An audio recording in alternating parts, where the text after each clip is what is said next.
इस क्वेश्चन का आंसर जिन business leaders ने दे दिया उनके स्टॉक में अभी इन्वेस्ट करने का बहुत फायदा है। ये जो टूल है, ये this tool is like no other. ये एक यूनिक टाइप का टूल है जो आज तक ह्यूमैनिटी ने इन्वेंट ही नहीं किया। तो he called it a creature, you know, like is this a new creature that we have invented. So it's not a tool anymore. It's something plus plus. We don't have a proper name for it. Some people call it कि ये agents हैं. Some people are calling it कि co-pilots हैं. हमारे पास कोई नाम ही नहीं है as इसको define करने के लिए. This phenomenal impact on what do we understand as jobs? What do we understand as employment? What do we understand as this whole demand supply in terms of talent?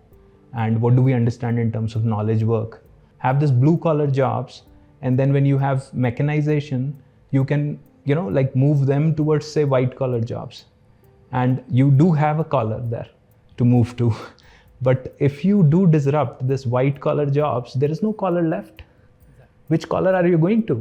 Google जैसा company आज एक obsolete होने के danger को face कर रहा है, especially with their core businesses. There was a dichotomy, if you see, inside Google in terms of AI. So that ये definitely एक factor रहा कि क्यों ये लोग focus नहीं कर पाए इसमें, जबकि ट्रांसफॉर्मर्स आप देखें गूगल में इन्वेंट हुआ।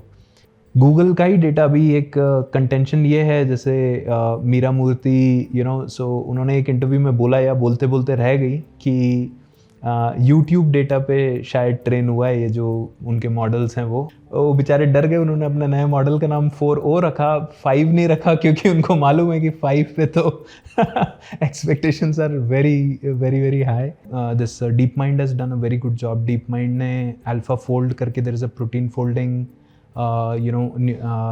deep neural net that they have trained, and that उसने ह्यूमन बींग्स का लगभग 1 बिलियन घंटे का टाइम बचाया है अभी तक। 1 बिलियन आवर्स। पिछले 2 साल से जो वर्ड हर जगह छाया हुआ है वो है एआई। It's everywhere. एआई के नाम पे ना स्मार्टफोन कंपनियां स्मार्टफोन्स बेच रही हैं, अपने कार्स में एआई इंटीग्रेट हो रहा है, कंपनीज अपने अपने नए नए एआई लैंग्वेज मॉडल्स को डेवलप कर रही है, उनको लेके आ रही है। ओपन एआई का ChatGPT 4 है, आप जानते हो, गूगल का जेमिनी है, माइक्रोसॉफ्ट का को-पायलट है। ये आपके और हमारे सारे काम आजकल कर रहे हैं। एंड गूगल जैसी बड़ी फर्म भी मतलब एआई के जो एडवांसमेंट है ना उनको डील नहीं कर पा रही। यार आपने देखा बार्ड के साथ कितने इशू हुए, जेमिनी के साथ भी। आप देखो कि इनिशियल डेज में एआई इतना पावरफुल एंड एफिशिएंट हो गया है कि एक डर ये भी आ रहा है इंडस्ट्री में कि आगे चल के लाखों जॉब्स खत्म कर सकता है एआई। एंड ये कंसर्न एकदम सही है। एक्सपर्ट्स ये कह रहे हैं कि भाई अब 2 एराज होंगे, एक प्री एआई एरा एंड एक पोस्ट एआई एरा, जो बिल्कुल अलग होने वाला है। सो एआई आगे चल के कितना पावरफुल होगा, किन किन जॉब्स को खत्म कर सकता है, कैसे वर्कफोर्स आगे चेंज हो जाएगी, आप कैसे एआई में खुद को ट्रेन कर सकते हैं, इससे कितना फायदा उठा सकते हैं, इन्हीं सब चीजों पे बात करते हैं आज साइबरनेटिक्स को फाउंडर निशांत राजावत से। Hi Nishant, welcome to out of the box. कैसे हैं आप? Hi yes, nice to see you. I am very well, how are you? मैं बढ़िया हूँ। क्या चल रहा है आजकल? Oh, that's a very broad question. आजकल वैसे सबसे ज़्यादा यास तो if you read the newspaper, you open the newspaper, the first thing you see is like first page AI, second page AI, third page AI. Nishant, out of the box में ना guest से हम सबसे पहले जब भी बात करते हैं तो कोई एक टेक हैक पूछते हैं, लाइफ हैक पूछते हैं जो व्यूअर्स के काम आ सकता है। आज एआई पे हम बात कर रहे हैं, तो आप एआई से रिलेटेड कुछ हैक्स शेयर करें। हाउ टू अप्रोच एआई, इसमें स्टडी कैसे करें, आगे कैसे बढ़े एआई से related? Definitely. I mean, I'll rather suggest 2 strategies which have really worked well for me. एक तो है कि most of the people use AI usually, I mean, they would mean ChatGPT or some other language model to understand, that's the major usage of AI right now for most people. But that depends a lot on how well you prompt. So prompting has become very, very critical. So user A gets a certain response, user B gets a totally different response. So first thing is I would suggest to anybody is that there are fantastic courses. One of them is by Professor Andrew Ng, from University of Singapore. So that is a great course, on prompt techniques. Just doing a basic, like people learn Word, Excel, that has been, the IT 101 in the past. I think similar way, if they do learn basics of prompting, I think that goes a long way to get productive outcomes from AI. So next, I would say is that for people who say, for example, this is the general users, but people who want to go one level up and go deep into understanding AI and the inner modalities, I think starting with a standard neural networks course to understand at least the basics of how these systems work changes your entire understanding, because usually to a user who's interfacing with these kind of models for the first time, they feel like very black boxy. You don't know inside what is going on. I believe at least basics of knowing, like 3 Blue 1 Brown is a fantastic channel on YouTube, so you can learn at least like that 1 hour you spent learning how these neural nets operate in the like inside of that black box, I think is a fantastic thing to do, at least at the moment when, say, next 2 or 3 decades are completely being dominated by this technology. Fine, Ishad, I mean this would help. अभी आप Cybernetics के बारे में थोड़ा सा बताएं, अपनी firm के बारे में कि आप क्या काम करते हैं, क्या सॉल्व कर रहे हैं, फिर आगे बढ़ते हैं इस कॉन्वर्सेशन में, फिर AI पे बात करते हैं detail. So Cybernetics was started by me fresh out of, in fact, dropping out of the Indian Institute of Management at Shillong. So IIM बहुत सारे बच्चों का सपना होता है इंडिया में, काफ़ी सारे पेरेंट्स का भी सपना होता है given our society. But in terms of passion, I always wanted to do something where we build the next generation of technology. So from college and before that, in my school days also, I've always been tinkering with computers and machines and dabbling with basics of robotics. Within college, I made these robots which could play soccer. There is a competition called Robo Soccer in Japan, and in India also many tech fests around that. So I made robots which could see, कि ये ball है, ये goal है, और फिर then they can move towards that and then take a decision of kicking it towards the goal. So it has been a passion of mine that how humans see and perceive the world. Why don't our computers do the same way? Why can't we give the same kind of sensing to machines?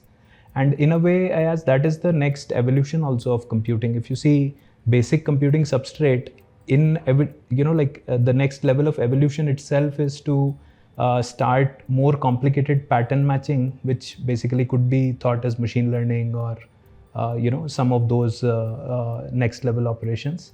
And that machine intelligence always propelled me. So, back in second year, third year, started dabbling with neural networks to train these robots.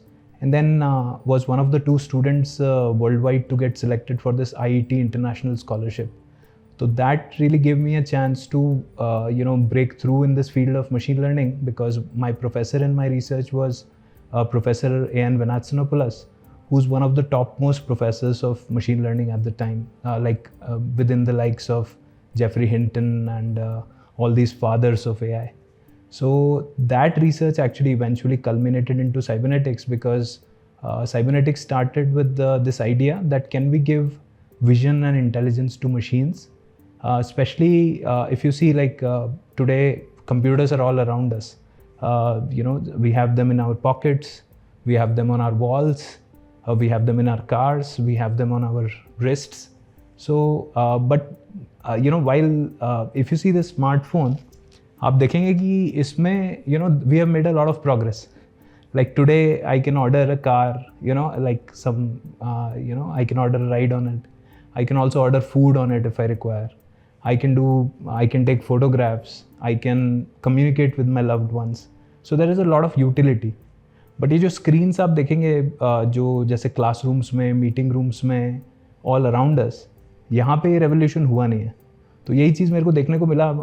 In fact one of our classes at IIM, there was a lecture which was supposed to happen. The guest lecture was supposed to come from another country, and that lecture was a 1 hour lecture that all of us were waiting for very keenly. तो समय से 10 minute पहले सब लोग जाके बिल्कुल set class में बैठ गए. प्रोफेसर साहब भी आए. प्रोफेसर साहब took out his laptop and बड़ा बढ़िया सा उन्होंने कुछ प्रेजेंटेशन बनाया था हमारे लिए, और हम भी काफ़ी समय से वेट कर रहे थे उस चीज़ का. अब प्रोफेसर साहब का जो पोर्ट था ऑन द लैपटॉप और हमारा जो स्क्रीन था उसके बीच में दैट कनेक्टर वाज मिसिंग. तो now there was a struggle that ensued, and वो 1 घंटे का लेक्चर था यार, और शायद पहले 40 मिनट हम लोगों को सिर्फ इस चीज़ में लग गया कि किसी तरीके से वो जो उनके स्क्रीन पे है उसको हम लोग अपने क्लासरूम के स्क्रीन पे दिखा पाएँ। तो ये वो ज़माना है जिसमें आपके स्मार्टफोन्स इतना एडवांस हो गए हैं, आपके सेल्फ ड्राइविंग कार्स बन रहे हैं, आप अभी तक ये स्क्रीन्स को इतना डेवलप नहीं कर पाए कि कंटेंट सीमलेसली एक्सेस हो पाए, आप एक स्मार्ट एक्सपीरियंस आपको मिले। तो that give me, I mean, so obviously every student was disappointed in the class, but since I had experience of this field, I thought कि इसको सॉल्व करना चाहिए। तो then that was the birth of the product called Iris and the company called Cybernetics, which is basically a software that you can use to convert any screen into a intelligent screen. तो जो आपका plain vanilla screen है उसको smartphone की तरह interactive, intelligent और seamless experience के लिए हमने ये सॉफ्टवेयर जो डेवलप किया, that is iris, and that company is basically cybernetics. Got it निशान, दैट्स ग्रेट। मतलब आप लोगों की प्रॉब्लम सॉल्व कर रहे हैं, स्मार्ट डिस्प्लेस बना रहे हैं, how to interact with screens. अभी आगे क्या प्लान है साइबरनेटिक्स में आपका? Cybernetics actually, originally we started off as supplying our technology to other display manufacturers, जैसे NEC है, Sony है, ViewSonic है। तो आप जानते हैं कि बहुत सारे डिस्प्लेस वगैरह ये लोग बनाते हैं, लेकिन वही डिस्प्ले में the missing part was exactly what we were fulfilling. तो हम लोग शुरू के 5 to 6 years भी focused on supplying our technology, just like आप ऐसा मान सकते हैं कि जैसे एंड्रॉयड ऑपरेटिंग सिस्टम है, तो अब गूगल एंड्रॉयड बनाता है, खुद का पिक्सल फ़ोन भी बनाते हैं, बट सैमसंग को भी देते हैं to make their smartphone, and Sony को भी देते हैं, और बाकी कंपनीज़ को भी देते हैं, शाओमी को भी देते हैं। तो Android is basically then the soul of that smartphone which makes it smart. तो आइरिस ओएस को भी आप ऐसे ही समझ सकते हैं कि it is the soul of the screen, soul of the smart display, जो किसी भी स्क्रीन को स्मार्ट डिस्प्ले में कन्वर्ट कर देता है। तो अब the initial phase was entirely focused on giving the technology to other display manufacturers, ताकि वो अपने प्रोडक्ट्स को स्मार्ट बना पाएँ। इसमें हम लोग वर्ल्ड वाइड 15 मिलियन यूज़र्स तक हमने अचीव किया, और $500 मिलियन, या इंडियन करेंसी में आप बोलें तो अराउंड 4,000 करोड़ से ऊपर के प्रोडक्ट्स वर्ल्ड वाइड आज आइरिस से पावर्ड है, आइरिस टेक्नोलॉजी से। लेकिन रिसेंटली हमने इसमें एक और we have move to the next phase in our company, जहाँ पे हमने खुद वो एजुकेशन और एंटरप्राइज, हेल्थ केयर, साइनेज, तो end to end products we have started building for the smart display. Because मुझे ऐसा लगता है यार कि AI के through content creation, generative AI, आप देखेंगे कि इमेज, टेक्स्ट, अब कोई बड़ी बड़ी किताब लिखना आपके लिए 10 मिनट का काम हो गया यूजिंग AI। तो अब वो कितनी अच्छी किताब है वो आप पे डिपेंड करता है, बट लिख सकते हैं। तो ये सारा जो कंटेंट क्रिएट हो रहा है, ये इस तरीके से इसका ग्राफ ऊपर जा रहा है, अभी एक्सपोनेंशियल ग्राफ आप जिसको बोल सकते हैं। लेकिन हमारा जो मेंटल कैपेसिटी है ये तो लिमिटेड है। तो हम वो इन्फॉर्मेशन कंज्यूम कैसे कर पाएंगे अगर हमारे पास इस तरीके के टूल्स नहीं होंगे जो कि उस इन्फॉर्मेशन को हमको अच्छे से दिखा पाएँ या हम उसको प्रोसेस कर पाएँ। तो आने वाले टाइम में स्मार्ट डिस्प्लेज, यानी कि इंटेलिजेंस और around us in this environments around us, वो बहुत इंक्रीज़ होने वाला है। And that is why we are putting our bet on making the environment around you smart by putting the smart displays, and that is where I see the future going, and that is where we have aligned our cards towards. Nishant, you're talking about how AI will evolve and फिर हमारे आसपास चीज़ें कैसे बदलेंगी। तो मैं ask you कि अगले decade में, या फिर डेकेड तो बहुत ज़्यादा हो गया, अगले 3-4 साल में AI और कितना इवॉल्व करेगा? As like predicting 10 years of course is like impossible. You're absolutely right. 3 to 4 years is also hard. Today the field is moving so fast कि आप बहुत difficult है predict करना कि अगले 3-4 साल में क्या बदलेगा। अगर हम इसको बिल्कुल फंडामेंटल से, फर्स्ट प्रिंसिपल से देखें तो कुछ चीज़ें ऐसा लगता है कि जो शायद इनएविटेबल हैं at this point of time. One of the things I would say, at least to my understanding, and I might be wrong, is this phenomenal impact on what do we understand as jobs, what do we understand as employment, what do we understand as this whole demand supply in terms of talent, and what do we understand in terms of knowledge work. I think that impact has already started happening tremendously, and I guess that's a very, very like economy altering or life altering kind of scenario that might happen through this. And other than that, I suppose productivity gains are also inevitable, because people are saying that there was a report, I think by Goldman or someone, saying that there are around 15.7 trillion US dollars of gains that are expected out of AI. ये लगभग पूरे दुनिया का जो GDP है उसका 7% है. तो ऐसा कोई टेक्नोलॉजी इमेजिन करना बहुत मुश्किल है जो आपको 7% का गेन, एक सिंगल टेक्नोलॉजी रेवोल्यूशन, ये ना तो क्लाउड में हुआ ना मोबाइल में हुआ. ये it's unprecedented times that we are living in age. Fine Nishan, जो लोग जॉब्स में है वो एक बड़ी प्रॉब्लम इस वक्त फेस कर रहे हैं कि आगे उनके साथ क्या होगा. अभी इनिशियल डेज में ही एआई उनके ना आधे से ज़्यादा काम खुद कर रहा है.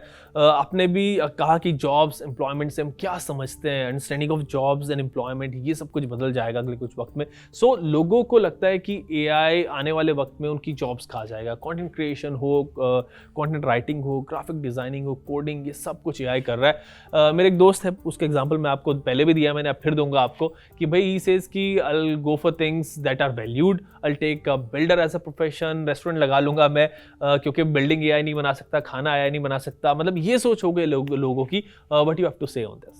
As similar to the last time, I'm still with your friend. I mean, I think he's thinking his head is in the right place. If I were him, I would probably think the same. I wouldn't give you a very sugar-coated kind of answer, because I think this political correctness is today, I think, very common in these kind of discussions. I'll tell you straight how I feel about this. Given that I've spent more than 15 years into the industry now, and I simply feel that the fear that your friend is feeling is real. I have no two thoughts about it, that there is going to be a significant impact on the labor market, the jobs economy, how and what are considered high level, high paying jobs, and what kind of, because it's very simple in my mind. So people say that, this is like Luddite thinking, but if you see, the original Luddite thinking is that you have this blue collar jobs, and then when you have mechanization, you can like move them towards, say, white collar jobs, and you do have a collar there to move to. But if you do disrupt this white collar jobs, there is no collar left. Which collar are you going to? Because either it is physical work or it is mental work. I mean, some people might say there is spiritual work, but I don't think that is paid in today's economy. So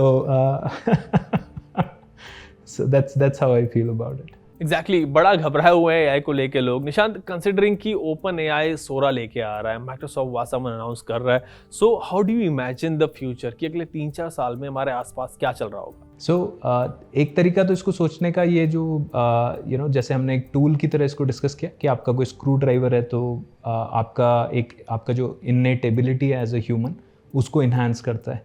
आप जो चीज़ खुद नहीं कर सकते वो करता है. और ये डेफिनेशन शुरू से चला आ रहा है. जो पहले टूल्स, स्टोन टूल्स हमने इन्वेंट किए, या आज एक कोई जेसीबी है मैकेनाइजेशन के वर्ल्ड में, तो it can do 30,000 40,000 times of the work जो एक नॉर्मल इंसान कर सकता है.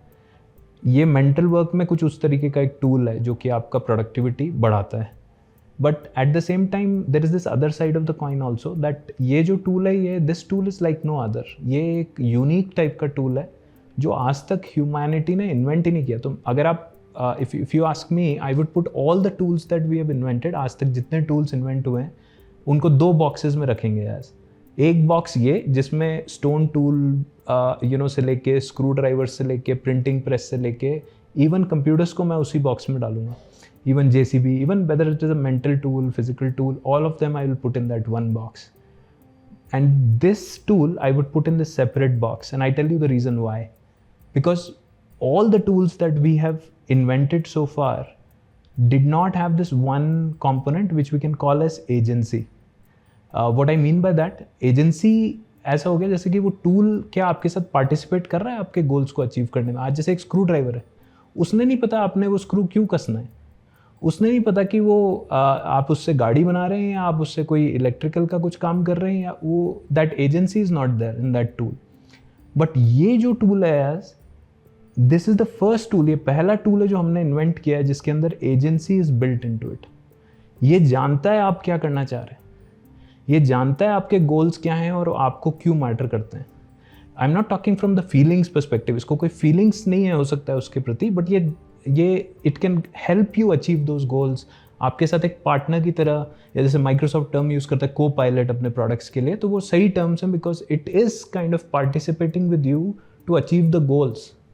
तो it has no longer remained a tool, you know, ये सिर्फ एक टूल नहीं है, ये कुछ एक नया you know like for example Sam Altman ने एक टर्म यूज़ किया था, वो तो थोड़ा ज़्यादा सेंसेशनल हो गया, but he called it a creature, you know, like is this a new creature that we have invented?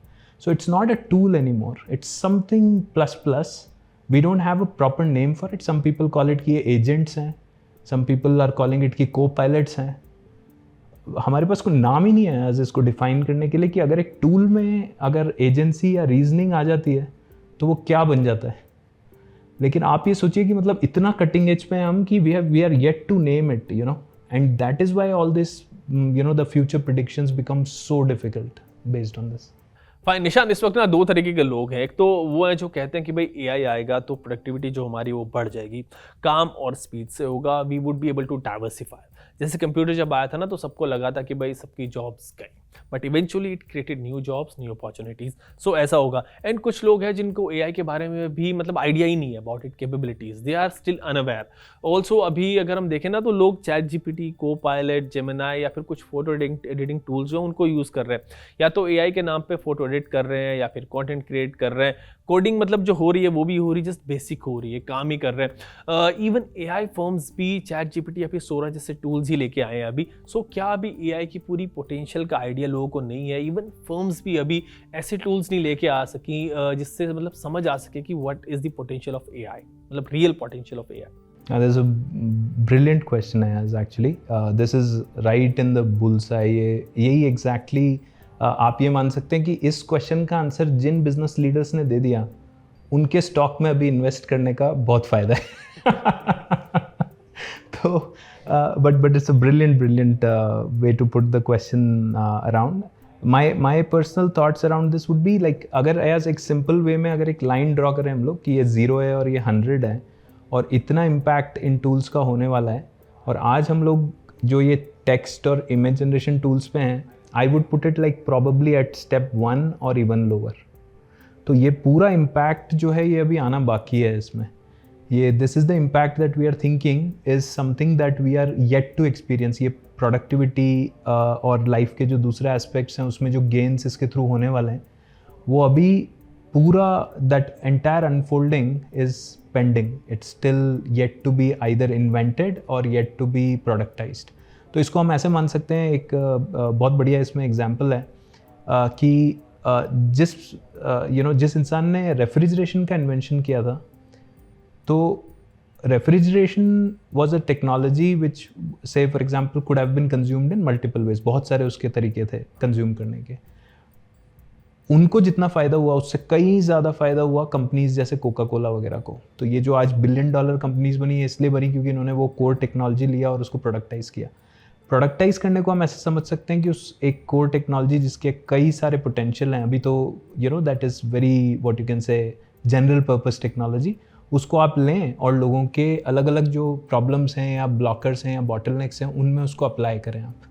तो ये रेवोल्यूशन जब आएगा यार, तब हमें इसके अलग अलग इम्पैक्ट देखने को मिलेंगे। फॉर एग्जांपल, सबसे जो लोएस्ट रंग इसका इम्पैक्ट था वो ऐसा था कि भाई कोई चैट असिस्टेंट मिल जाए, कस्टमर सपोर्ट के लिए असिस्टेंट मिल जाए, या मेरे को कोई इलस्ट्रेशन या इमेज ड्रॉ करना है तो किसी को हायर न करके एक बेसिक उसका वर्जन मुझे मिल जाए। तो ये सब ऑलरेडी अभी एक अच्छे लेवल पे there are many players into this. Next level पे वीडियोस वगैरह आ रहे हैं। अब इसको आप एक you know if you put it in this bubble you can understand it कि जनरेटिव एआई वाला एप्लीकेशन है कि you can generate media through it, whether it is text, image, video, 3D, an number of things, music. So this is one category of products and most of these you would see are single shot. मतलब आप एक prompt इसको देंगे कि भाई मुझे ये generate करना है, वो जनरेट करेगा। Now the next wave of products which is going to come, we are calling them as agents. आज इसी तरीके के प्रोडक्ट्स हम लोग अपने डिस्प्लेज में भी बिल्ट इन कर रहे हैं। Agents are the next what you can say evolution. इसका जो नेक्स्ट एवोल्यूशन है लार्ज लैंग्वेज मॉडल टेक्नोलॉजी का, that is agents. So what happens in agents is that these are not like कि prompt and output. These are more like कि you set a goal कि मुझे ये achieve करना है, और वो खुद फिगर आउट करता है कि उसके क्या स्टेप्स हैं, और वो आपको आउटकम देता है. And human beings care about outcome. आज जैसे आपने कोई इमेज जनरेट किया तो किसी पर्पस के लिए किया होगा, सिर्फ इमेज जनरेट करने के लिए तो किया नहीं होगा, unless you know even if your purpose could be entertainment, amusing yourself कि यार क्या बढ़िया technology, but there is some goal. तो इसको अगर आप यू नो इस चीज़ को कंपेयर करें लाइक टू बेसिक साइकोलॉजी, आप ऐसा समझ सकते हैं कि यू नो लाइक बिल्कुल फंडामेंटल लेवल पे मैस्लोव्स हायरार्की ऑफ नीड्स जो है वो अनचेंजेबल है. वो जो पिरामिड है जिसमें आपके फिजियोलॉजिकल, साइकोलॉजिकल, स्पिरिचुअल सारे नीड्स हैं, वो न तो 1000 साल पहले चेंज हुए थे, ना आज चेंज हुए हैं, और ना 1000 साल बाद चेंज होंगे. तो उन नीड्स को सेटिस्फाई करने के लिए अब इसके प्रोडक्ट्स इससे बनेंगे, इस टेक्नोलॉजी से, डिफरेंट लेवल और डिफरेंट कॉम्प्लेक्सिटी के आने वाले समय में.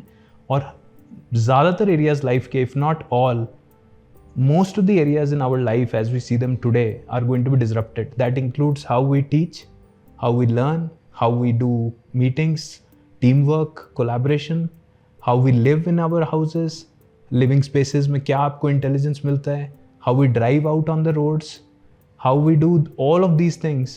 That is what you know is going to be completely either disrupted or significantly augmented by using these technologies. Okay निशान, जिन चेंजेस की आप बात कर रहे हो, so do you see them कि ये जो चेंजेस हैं एब्रप्ट होंगे या फिर ग्रेजुअली आएंगे धीरे धीरे? फॉर एग्जांपल चैट जीपीटी अपनी इस पोटेंशियल में एक तरह से अचानक ही आया है. जीपीटी 3.5 बिल्कुल ही अलग था एंड डिस्टर्बेड जॉब्स. फर्म्स ने कस्टमर सर्विस पे एंड कंटेंट क्रिएशन पर ना बॉट्स लगा दिए, या फिर चीज़ें धीरे धीरे इवॉल्व होंगी. ऑल्सो एक आम बंदा जो जॉब करने वाला है वो इसे कैसे फेस करेगा इस पूरे चेंज को? That is on mind of a lot of people right now.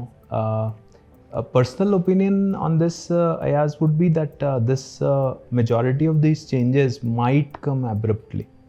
Just like ChatGPT happened, nobody was predicting. Though there was GPT-3, GPT 3.5, GPT-2, you know, like slowly we did have, an understanding कि जो transformer architecture है, इससे हम लोग इस तरीके के language models train कर पा रहे हैं. तो हम खुद साइबरनेटिक्स में 2015 में हमने एक चैटबॉट बनाया था जिसका नाम था आइंस AI. तो वो चैटबॉट को हमने बेसिक टेक्स्ट पे using at that time what ever was the popular architecture called LSTM. उस टाइम ट्रांसफॉर्मर्स उतना पॉपुलर नहीं थे, शायद उसी साल इन्वेंशन हुआ था ट्रांसफॉर्मर्स का. तो वो यूज़ करके हमने बनाया था, लेकिन वो बहुत यूज़फुल नहीं था यार. मतलब वो हमने ट्राई भी किया, काफ़ी सारे यूज़र्स को दिखाया, और उन्होंने बोला कि भाई ये बहुत मैजिकल टेक्नोलॉजी तो है, लेकिन आज ये मेरे को उतना प्रोडक्टिविटी नहीं प्रोवाइड कर रहा है. तो एक्चुअली फिर वो धीरे धीरे करके उन्होंने ज़्यादा टोकन्स और ज़्यादा डेटा पे मॉडल्स को ट्रेन करना शुरू किया. आर्किटेक्चर तो मोर और लेस ज़्यादा चेंज नहीं हुआ है बहुत टाइम से. अभी आप ये बोल सकते हैं कि मिक्सचर ऑफ एक्सपर्ट्स आ गया है, but everything is based on transformer. Other architectures जो आए हैं अभी, जैसे KNs have come and so many other things have come, but they are not, Mamba is there and so on, but वो उतने सक्सेसफुल नहीं हुए अभी तक. तो कोर टेक्नोलॉजी ग्रेजुअली मूव कर रहा है 2015 से, लेकिन उसका जो प्रोडक्टाइजेशन हुआ चैट जीपीटी में वो काफ़ी एब्रप्ट था, like you rightly said, that shook the world कि अच्छा ऐसा यूटिलिटी भी हो सकता है इसका. तो आने वाले समय में अगर जो प्रोडक्ट क्रिएटर्स हैं वो इस तरीके का कुछ करेंगे, जैसे एक एग्जांपल मैंने अभी सुना था रिसेंटली कि हॉलीवुड के एक बहुत बड़े प्रोड्यूसर हैं, उन्होंने कुछ 800 मिलियन के स्टूडियोज़ प्लान किए हुए थे, new studios to open in United States. And the moment he saw कि वो सोरा का उन्होंने जो पहला वीडियो देखा और पहले वीडियोस देखे, उसके बाद ही put those plans on hold. उन्होंने कैंसिल कर दिए वो पूरे अपने प्लान्स. अब आप सोचो कितना बड़ा इम्पैक्ट है ये on that those artists on in that industry. It's a huge impact. So that indicates to me कि अगर उसी को एक्स्ट्रापोलेट करें थोड़ा, तो शायद अलग अलग इंडस्ट्रीज़ में क्लारना का क्या हुआ वो हमको पता है कि hundreds of if not thousands of customer service representatives were they lost their jobs when they started using GPT based technology for customer service. तो शायद प्रोडक्ट इंजीनियर्स और प्रोडक्ट डेवलपर्स पे डिपेंड कर रहा है कि कौन से एरियाज. अब आपके पास रॉ मटेरियल है, अब आपने वो यूरेनियम को एनरिच करना सीख लिया है, अब आप उससे क्या इम्पैक्ट करना चाहते हैं, पावर बनाना चाहते हैं या क्या चीज़ चलाना चाहते हैं, वो that is I think what is pending. और उसमें जितना दिमाग लग गया उतना आउटकम आपका, उतना डिसरप्शन आपका आ जाएगा. एग्जैक्टली निशांत, मतलब ऐसा लगता है कि हमारी लाइफ का हर एस्पेक्ट को ना एआई टच करेगा और बहुत ज्यादा करेगा in the coming days. Let's see what survives. अभी कुछ दिन पहले I was having a discussion with my friend, he is into movies, बहुत सारे मूवीज देखते हैं। सो मुझे पूछने लगे कि आगे ना ये जो एक्टर्स वाला कॉन्सेप्ट है बिल्कुल ही खत्म हो जाएगा। जो मूवीज आपको पसंद है आप उसे चलाओ, सामने लगाओ, एआई की हेल्प से आप उसके कैरेक्टर्स ही बदल दो। आप खुद को हीरो बना लो, वहाँ पे जिसको चाहो उसमें विलन बना लो, सब कुछ आप अपने हिसाब से कर सकते हो। स्क्रीन पे आप खुद को एज अ हीरो देखोगे, ऐसे करके सारे कैरेक्टर्स बदल सकते हो for a personalised movie experience. मतलब ये सब कुछ quite a possibility as because the way things are at the moment, ये चीज़ तो आज भी पॉसिबल है। जब आप और हम बात कर रहे हैं, अगर कोई सिग्निफिकेंट इसमें एफर्ट अभी करना चाहे तो शायद आज हम ऐसे इस तरीके का एसेट्स बना सकते हैं which are exactly like what pretty much what you just described to me. Given in that world what survives and what doesn't survive, आप ऐसा सोच सकते हैं कि जो एक आज भी मतलब काफ़ी चीज़ें मशीन से बन जाती हैं, लेकिन एक इंडस्ट्री है जो बोलती है कि हम हैंड क्राफ्टेड है, तो उसके that's a premium category now. शायद एक अच्छा हमारे पास टूल है इसको समझने के लिए कि handicraft so human craft might be something which human craft perhaps हो सकता है आपके हमारे शो पे ही कॉइन हुआ हो ये word, but probably this could be one thing which may become more premium because a human spent his or her time creating that particular say asset or whatever thing of value, and whatever was created by machine might be slightly inferior compared to that. Psychologically, I mean, see, economy is all a collective of, all of human emotions put together, So pretty much if humans do attach their collective emotions to valuing something which was created by humans superior, nobody can stop them. And that would drive the demand and supply, and that would drive the prices and, the benefits out of that. So that I think could be one way to look at it. Of course, I mean, there would be digital likenesses, like of course Shah Rukh Khan would obviously, just like it happened in NFTs, they would license their likeness, आज भी वही करते हैं. Like for example, in every ad you see today, it is not that they went to that studio and held that product and clicked the picture. There might be like some standard pictures that they might have, and then those are simply photoshopped, and they allow the brands to use their likeness. So similarly, I think अभी एक matter भी हुआ था as like Scarlett Johansson, I think created a lot of furor because one of the GPT-4o's voices was sounding like her.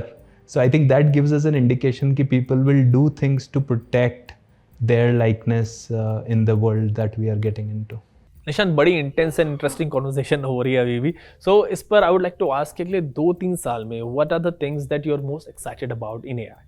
Personally, I mean, what is most exciting to me, and I think has increased in that magnitude in the last 1 or 2 years when the field started growing faster, is that I believe that like अगर आप if you see the whole of the universe and we see like what is the what is the thing which is driving any value in this universe is basically our intelligence. We attribute things to this universe and we solve problems using our intelligence, and now finally we have, जैसा हमने discuss किया, वो tools और technology पहली बार हमारे पास ऐसा है जो हमारा इंटेलिजेंस को बूस्ट कर रहा है, which is increasing our intelligence.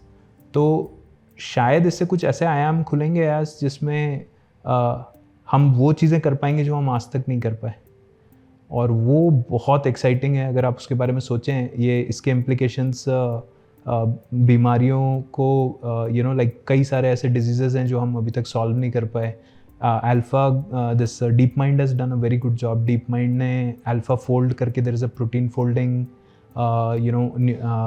Deep neural net that they have trained, and that उसने ह्यूमन बींग्स का लगभग 1 बिलियन घंटे का टाइम बचाया है अभी तक, 1 बिलियन आवर्स. तो इस तरीके का अभी वो इतने सारे प्रोटीन्स हैं कि अगर शायद हम अगले शायद 1000 साल या 2000 साल उनको डेटाबेस करते तो शायद हम फिनिश नहीं कर पाते. लेकिन इसने जितना भी टाइम वो रन किया, कुछ महीने का, उसके अंदर उसने पूरे जितने प्रोटीन्स आज एग्जिस्ट करते हैं सबका डेटाबेस बनाया, और उन्होंने फ्री में पूरी दुनिया को रिलीज़ किया. और आज ऐसा बताते हैं, जैसे उनके फाउंडर डेमिस, उन्होंने बोला कि पूरे वर्ल्ड में आज lot of doctors are and this geneticists and other professionals are using those AlphaFold database to discover cures for diseases which have not been discovered so far. तो ये बहुत एक इंटरेस्टिंग फील्ड है. दूसरा इंटरेस्टिंग फील्ड इसमें हमारे lifestyle का है कि किस तरीके से हम लोग आज एजुकेशन में, आप इंडिया में देखें कि जो सबसे गोल्डन मेट्रिक है to measure how much of education impact has happened through a particular say teaching activity, वो ऐसा है कि आपका टीचर स्टूडेंट रेशियो क्या है और कितना पर्सनलाइज्ड अटेंशन एक बच्चे को मिला है.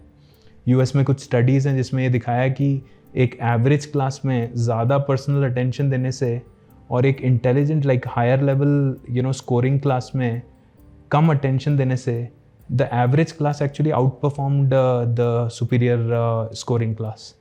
तो ये बहुत ही आई ओपनर स्टडी था और ये इंडिया में तो बिल्कुल नहीं हो रहा है. आप देखें तो यहाँ पे teacher student ratio is like sometimes even above 50-1, which is extraordinarily high. So we need to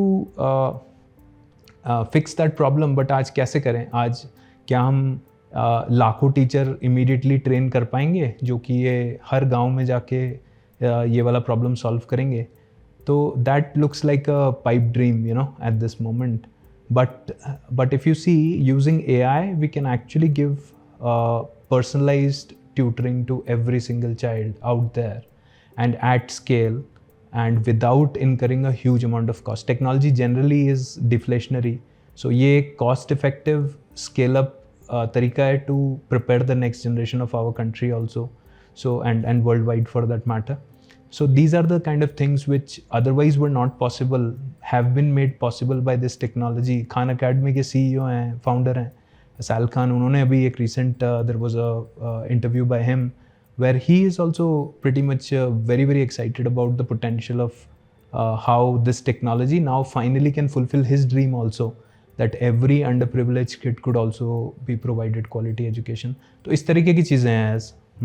Nishant, I talk a lot about home schooling with my family अपने घर पे. उसमें अगर AI की कैपेबिलिटीज़ को देखें तो दिस इज़ मैजिक. मतलब कितना आसान हो गया सब कुछ होम स्कूलिंग. मतलब टफ से टफ कॉन्सेप्ट जो भी है उसको भी आप आसानी से, जो पेरेंट्स है वो बच्चों को समझा सकते हैं, सिखा सकते हैं, खुद समझ सकते हैं. एंड घर पे बैठे बैठे यू हैव अ पर्सन, मतलब you will have a personal assistant जो आपको हेल्प करेगा, पर्सनल ट्यूटर रहेगा जो आपके बच्चों को पढ़ाएगा. Absolutely. In fact, I don't know, like जैसे हमारे घर में तो यूज़ होता है ये अभी भी. I have 2 daughters and काफ़ी सारे उनके जो एक problem, many neighbors also told us कि यार इनके पूरे जो असाइनमेंट क्वेश्चंस वगैरह जो रहते हैं वो कैसे क्रिएट करें, वो कहाँ से लेके आएँ. तो all those things have now been automated. So वो सारी चीज़ें अब जो हैं वो किसी लार्ज लैंग्वेज मॉडल से या मल्टी मॉडल प्रोडक्ट से आप निकाल सकते हैं. और आप कोई ऐसा मैटर है जो आप बच्चों से बात करना चाहते हैं किसी बारे में, साइकोलॉजिकल कुछ है या कोई उनसे फ्रेंड से रिलेटेड है या इंटरपर्सनल रिलेशनशिप है, इवन उसमें as these kind of technologies are really helpful, I have seen personally. इसी पर निशांत एक क्वेश्चन मेरे जहन में आया कि 2 एरा आप समझो, एक प्री AI एरा एंड एक पोस्ट AI एरा. सो जो बच्चे अब AI पे ट्रेन होंगे आगे जाके, क्या उनके इंटेलिजेंस में फ़र्क होगा कंपेयर टू वो बच्चे तो 2023 से पहले स्कूल्स में पढ़े हैं? क्या इनके इंटेलिजेंस में, ग्रास्पिंग पावर, ये सब कुछ जो है वो डिफरेंट होंगी दोनों की? काफ़ी अगर ठीक तरीके से इसको इम्प्लीमेंट किया जाए तो everything in my opinion boils down to a feedback loop. जैसे आज हम लोग जब पढ़ते थे तब हमारे टाइम में हम लोग जैसे IIT की तैयारी कर रहे थे तो ब्रिलियंट ट्यूटोरियल्स करके एक इंस्टीट्यूट होता था चेन्नई में. ये सब बाकी इतने सारे नहीं होते थे. तो ब्रिलियंट ट्यूटोरियल्स में वो आपको दे विल गिव, और मेरे एक कलीग ने मेरे को बाद में सेम स्टोरी बताया उनका खुद का, जो कि IIT कानपुर से थे. तो हम लोग क्या करते थे कि वो पेपर लिख के फिर हम चेन्नई पोस्ट करते थे उसको कि भाई हमने ठीक किया कि नहीं किया वो टेस्ट पेपर को. फिर वो that they will send and वो बताएंगे कि नहीं आपने ये गलती किया और इसका ये सोल्यूशन है. तो प्रॉब्लम सॉल्विंग होने में शायद हमको 20 से 25 दिन लगता था टू जस्ट फाइंड आउट कि हमने वो ठीक किया या उसको कैसे सॉल्व करें. आपके डाउट है तो उसको कैसे क्लियर करें. तो शायद ये जो फीडबैक लूप का साइकिल है ये उस समय हो सकता है 1 महीने का हो, तो आज के ज़माने में कुछ घंटों का या 1-2 दिन का हो गया है, like with tuition teachers and you have all these online tutoring systems and all that. ये शायद कुछ मिनटों का या सेकंड्स का हो जाएगा आने वाले समय में, तो वो बहुत ज़्यादा इम्पैक्ट करता है। अगर मैं खुद का इमेजिन करूँ एज अ स्टूडेंट, तो अगर मुझे वो फीडबैक इंस्टेंटेनियस मिल जाए कि मैं ठीक डायरेक्शन में जा रहा हूँ या क्या करने से मैं वो चीज़ सॉल्व कर सकता हूँ, तो उससे per day how much I can achieve, एक दिन में कितना एकेडमिक्स में कवर कर सकता हूँ, that amount, that magnitude will become very high. So I believe that अगर बच्चों को इस तरीके के लाइक को ट्यूटरिंग सिस्टम्स और ट्रेनर्स अगर उनको पर्सनलाइज मिलेंगे, जो कि ये समझते हैं कि कितना क्विकली उनको फीडबैक दे के रीअलाइन किया जा सकता है, तो I think that might create a lot of positivity. Another thing which I believe is the personalized angle of this education. Just my daughters, for example, so they love certain movies. My younger one loves Moana. There is a movie called Moana, and she loves those characters, and she's a big fan. Now, anything that I tell the large language model to teach her as Moana has a different impact than, for example, a boring textbook. So I guess they want to learn, like somebody loves football, for example, and if imagine if the likeness of say Cristiano Ronaldo is teaching them, say I don't know, like algebra is much more interesting to know from that football, like how much distance it covered, or fluid mechanics, or whatever, typical subjects can also be made very simple by using something much more interesting to teach them. या एक नया universe open कर रहा है यार निशांत, मतलब लेकिन अगर हम आईटी फर्म्स को देखें, सॉफ्टवेयर फर्म्स को देखें ना, तो आईसी के अभी भी वो एआई को सही से इंप्लीमेंट करने में स्ट्रगल कर रहे हैं सारे के सारे. ऐसा मतलब क्यों हो रहा है? क्या उनका जो एग्जिस्टिंग सिस्टम है वो इसके लिए रेडी नहीं है? इनको ओवरहॉलिंग की ज़रूरत है पूरी तरीके से, और इसीलिए वीसी की जॉब्स पर अभी राइट नाउ इतना इम्पैक्ट नहीं है. जब ये एआई इंप्लीमेंटेशन सही से शुरू हो जाएगा तो जॉब्स पर इम्पैक्ट बहुत ज़्यादा आएगा. क्या ऐसा होगा? हाँ, मेरा मानना है इसमें ऐसा है कि जो मोनोलिथ्स, जो ये large very very large companies, like for example अभी recently Google is again in controversy based on those the AI summaries that they give above the chat. तो उसमें कुछ अभी उनके सिस्टम्स कुछ इस तरीके के, अभी इतना सारा उन्होंने प्रोग्रेस किया जेमिनाई में. Again lot of good scientist are involve, engineers are involve there. But उसमें एक सवाल पूछा किसी ने कि भाई दिन में कितने पत्थर खाने चाहिए, तो वो आंसर करता है कि रोज़ दिन में मिनिमम एक पत्थर तो खाना ही चाहिए, so Google has kind of been in a lot of controversy. There were many such examples actually. अगर आप चेक करेंगे तो आपको बहुत सारे ऐसे funny examples मिलेंगे. So there was a total fail in terms of deployment of that system. अब Google का बड़ा dilemma है, क्योंकि Google का सारा जो एक large part जो revenues का है वो ad driven है, और ऐड आप तब पढ़ सकते हैं, तब देख सकते हैं जब वो एक सर्च की तरह आपको दिखे और आप उस लिंक पे क्लिक करें. तो अब अगर गूगल ने जी आपको समरी बता दिया पूरा कि जो आप जानना चाह रहे हैं वो उसका आंसर ये है, तो आप क्यों लिंक्स पे जाएंगे और आप क्यों क्लिक करेंगे किसी भी लिंक को? तो उनका जो $100 of billion का रेवेन्यू है, that entire revenue is at stake at the moment. So they have to take very cautious calls. But if you see on the other hand, startups like Perplexity, who do not have that overhead ki we have to protect that moat, protect that revenue, they can take that call and they can figure out later how to monetize it. So I think many companies, including Google and to some extent, I guess, Meta and Amazon also invested billions of dollars training models, but still yet none of their systems, including Q or any other, have achieved significant success. So these people, I think, so this is, I think, that same innovator's dilemma happening again.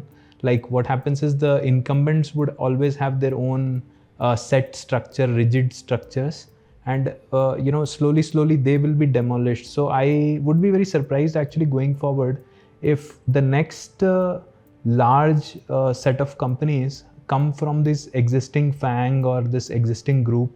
I think this new wave requires new kind of companies which are AI companies from the scratch, and they are ground up, developed, understanding that how the AI economy will be. So there will be, I think, significant troubles for these companies going forward, except maybe in terms of providing the picks and shovels. Like when like people give this example of California gold rush, right? So the maximum money was made by people who sold the shovels. So today's shovel sellers are these GPU cloud service providers and so on. तो उस case में उनका थोड़ा वो that benefit would be there, like Microsoft has Azure. Azure has become a very large cash cow for Microsoft. Google is trying the same with GCP. Amazon, of course, is the market leader. So that still, I think, remains a very juicy part of their business. But rest of the things, I think, rather they are, or if they're not, they must be scared given how things are at the moment, because a new wave has started. And I think some incumbents will die during this wave, as happened during, say, the pre-PC wave and in the mobile wave and, the cloud wave. And new market leaders will emerge out of this.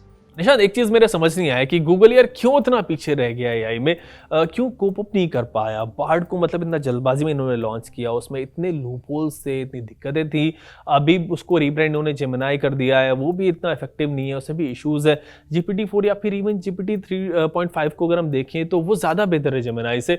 अभी तो even GPT-4o आ गया है। So open AI got it right at the first place, but Google के पास इतना सारा data है, सब कुछ उसी के पास है, तब भी वो फेल हो रहा है। ओपन एआई के पास तो मतलब ये सब कुछ है ही नहीं एक तरीके से डेटा, वो खुद गूगल के डेटा पे ट्रेंड है, तब भी इतना एफिशिएंट है। This is, I think somebody should write a book on this. Ayaz, किसी को किताब लिखना चाहिए इस पे। बहुत ही, I think this is a big scoop if you see, and I think a very juicy one at that. आप देखें तो गूगल के पास, जैसा आपने बताया कि सब कुछ है, दुनिया भर का डेटा है उनके पास, cloud machines, like they have GPUs, they have TPUs, they have the entire stack actually. So everybody is kind of wondering that what it is. Some people blame the leadership, though I don't think I'm not in that camp. So some people blame the strategy, but I think 2-3 things stand out to me if I kind of myself try to understand that वो किस तरीके के dynamics हैं। तो एक तो ये है कि जो गूगल में AI के टीम्स हैं, वो आपको मालूम होगा कि वो 2 अलग अलग टीम्स हैं, अलग अलग टीम्स थे rather. There was one team जिसका नाम था गूगल ब्रेन, और वो गूगल का ओरिजिनल AI का टीम है। फिर इन्होंने जब डीप माइंड को एक्वायर किया तो they created Google deep mind. अब ये 2 AI टीम्स पैरेलल में ऑपरेट करते हैं, एंड आई हैव हर्ड कि उन दोनों के बीच में उस समय तो काफ़ी राइवलरी भी था to outdo each other, and I don't know how much it is true, but there was a dichotomy if you see inside Google in terms of AI. So that ये definitely एक factor रहा कि क्यों ये लोग focus नहीं कर पाए इसमें, जबकि ट्रांसफॉर्मर्स आप देखें गूगल में इन्वेंट हुआ, Google brain team invented transformers architecture, they came up with the idea, they came up with the architecture which OpenAI simply adopted. OpenAI ने तो बाद में अडॉप्ट किया ये आर्किटेक्चर। गूगल का ही डेटा भी एक कंटेंशन ये है, जैसे मीरा मूर्ति सो उन्होंने एक इंटरव्यू में बोला या बोलते बोलते रह गई कि यूट्यूब डेटा पे शायद ट्रेन हुआ है ये जो उनके मॉडल्स हैं वो। अब that is a grey area, so I think she stopped herself, और maybe people imagined that she was trying to say that, but definitely सबसे बढ़िया डेटा जो है वो गूगल के पास है इस मामले में।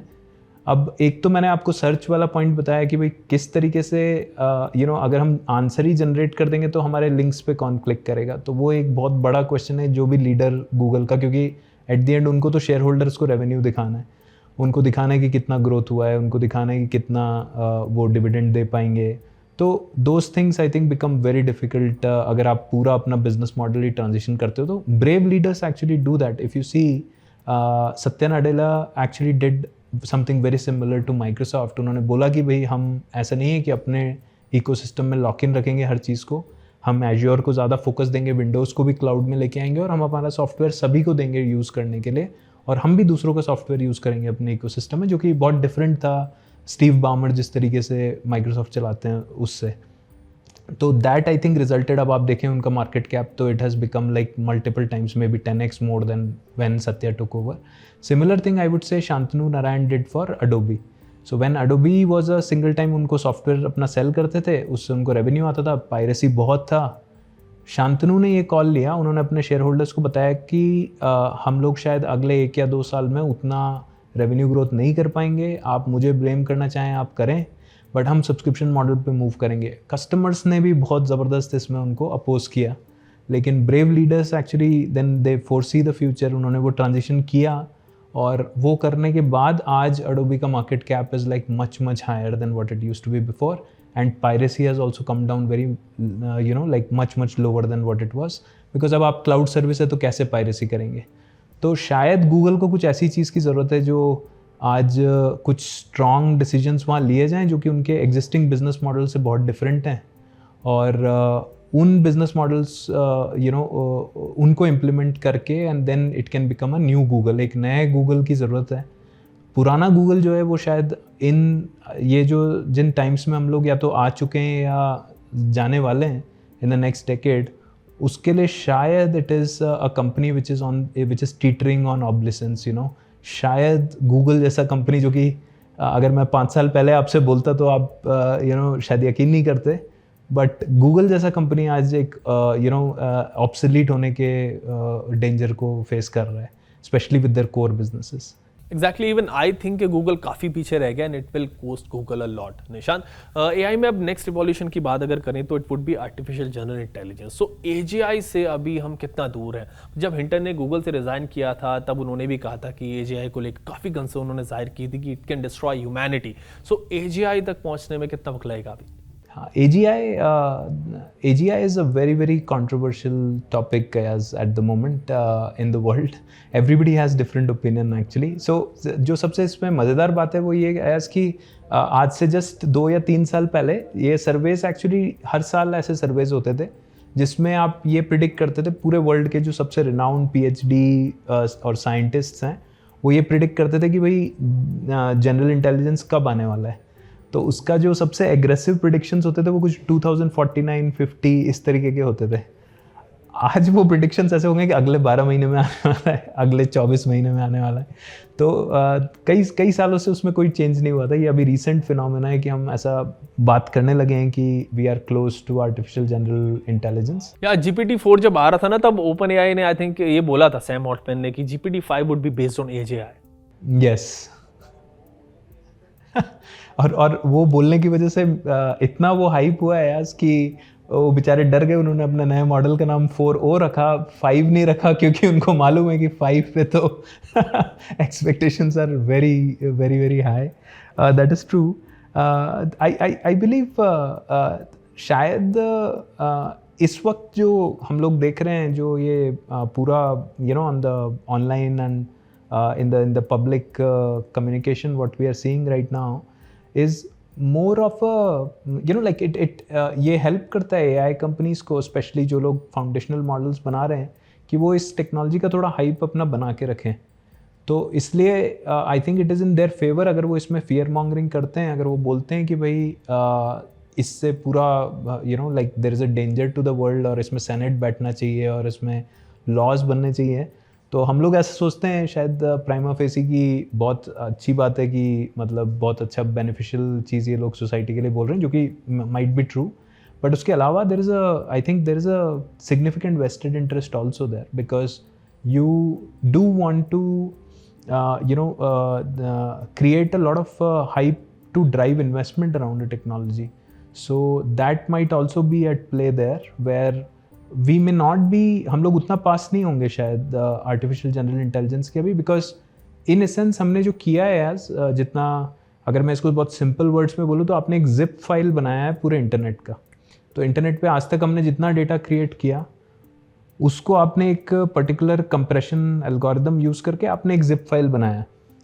अब ये जो जिप फाइल है इसमें उसके ज़्यादातर पैटर्न्स हैं. I am using the word कि not all but most of the patterns are there. That is why वो हेल्यूसिनेट करता है, कई बार गलत आंसर्स देता है, कई बार उसके पास कुछ जानकारी नहीं होता, क्योंकि सारे पैटर्न्स नहीं हैं, ज़्यादातर पैटर्न्स हैं. तो अब ये जो जिप फाइल है इसके अंदर चूंकि ज़्यादातर ह्यूमैनिटी के थॉट के पैटर्न्स हैं. आपने कहीं तो बात किया होगा कि भाई कार के सामने अगर कोई ऑब्जेक्ट आ जाए तो आप टर्न ले लें, तो वो उसको यूज़ करके वो आउटपुट दे पाता है. अब ये सिंपलिस्टिक व्यू हो गया कि भाई एक्चुअली चल क्या रहा है. बट उसके साथ में आपने ये भी देखना है कि ठीक है जिप फाइल और इसके पास ये कैपेबिलिटी है कि एक एवरेज आउट मेरे को रिस्पॉन्स देता है चीज़ों का. जैसे टेम्परेचर करके एक पैरामीटर होता है, आप ज़्यादा कर दें तो वो ज़्यादा क्रिएटिव हो जाता है, आप कम कर दें तो कम क्रिएटिव हो जाता है, ज़्यादा फैक्चुअल हो जाता है. तो पर इसको यूज़ करने के बहुत सारे तरीके हैं, क्योंकि हमारे पास इस तरीके का भी कोई सिस्टम था नहीं अभी. लेकिन AGI एक बहुत अलग चीज़ है. AGI is basically like one of the professors who who's very renowned and currently is chief scientist at Meta, Professor Yann LeCun.